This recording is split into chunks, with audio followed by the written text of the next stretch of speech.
Today, all eyes are going to be on South Korea, with U.S. President Trump and Chinese President Xi Jinping holding a summit this morning. For more on this, our Kim Bo-kyoung is on the line. Bo-kyoung, so when exactly is this high-stakes summit going to happen, and how are the two countries expecting this meeting to unfold?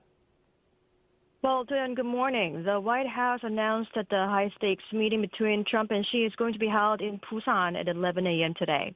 President Trump departed the Hilton Hotel around 30 to 40 minutes ago and is traveling to Gimhae International Airport in the southern city of Busan in his presidential state car nicknamed the Beast. This will be the first time for the leaders of the world's biggest economies to meet since Trump began his second term. It has been more than 6 years since they came face-to-face at the G20 Summit in Osaka, Japan.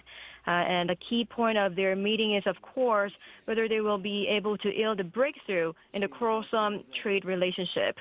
During his speech at the CEO summit, Trump was optimistic that the two superpowers could make a deal, as was the Chinese spokesperson who said China would make efforts to ensure a positive outcome. Listen to this. President Xi of China is coming tomorrow here, and we're going to be, I hope, making a deal. I think we're going to have a deal. I think it'll be a good deal for both. And that's really a great result. You know, that's better than fighting and going through all sorts of problems. And we are willing to make joint efforts with the United States to ensure the meeting produces positive outcomes and to provide fresh guidance and new impetus for the stable development of China-U.S. relations.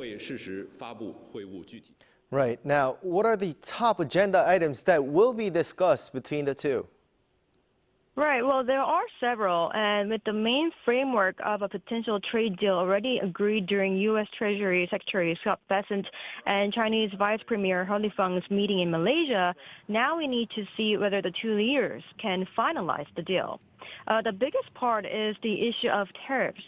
China, the world's largest rare earth exporter, previously announced a major expansion of export controls effective from December 1st, to which Trump said he would impose an additional 100% tariff on Chinese goods from November in response. This has been managed, with Bessent having said that China is expected to defer its export controls on rare earths and avoid the tariff that Trump has threatened to impose on Chinese goods.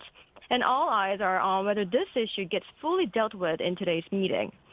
Trump already hinted at cutting tariffs imposed on China over fentanyl from the current 20% to 10%, while aboard Air Force One on Wednesday, saying he believes China will be able to help the U.S.'s fentanyl situation. Meanwhile, China's state-owned grain company COSCO Group recently purchased 180,000 tons of U.S. soybeans, the country's first purchases from this year's U.S. harvest. Possible agenda items could also include easing U.S. export controls on software to China and a coordinated reduction or withdrawal of the hefty port entry fees that both countries have imposed on each other's shipbuilding and trade industries. Well, this is all from me for now, but I will bring more updates in our later newscast. Back to you, Do-yeon. Thank you. Do keep us updated.